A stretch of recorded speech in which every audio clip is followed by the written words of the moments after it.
சிலுவையில் தொங்கும் பொழுதும் அவரோடு கூட அறையப்பட்ட ஒரு கள்ளன் இப்படியாய் கேட்டான், ஆண்டவரே, உம்முடைய ராஜ்யம் வரும் பொழுது அடியேனை நினைத்தருளும்.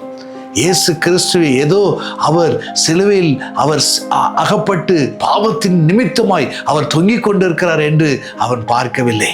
அவருடைய தலையில் அப்படியே ராஜ கிரீடத்தை அவன் பார்க்கிறவராய் இந்த பூமிக்கு அவர் ராஜாதி ராஜாவாய் இறங்கி வருகிறார் என்கிற அந்த நம்பிக்கையோடு அவன் சொல்கிறான், உம்முடைய ராஜ்யம் வரும்பொழுது அடியேனை நினைத்தருளும்.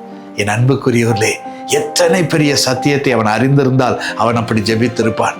அவனும் அதே பாடுகள், அதே பலவீனத்தோடு தான் சிலுவையில் தொங்கிக் கொண்டிருக்கிறான்.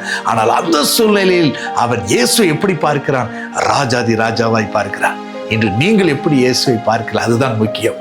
அவர் ராஜாதி ராஜா, எல்லா ராஜாக்களுக்கும் அவர் ராஜாவாய் இருக்கிறார் என்று சொல்லி அவருக்கு மேன்மையை கொடுப்போம். நிச்சயமாக உங்கள் வாழ்க்கை ஆசீர்வாதத்தினால் நிரம்பும்.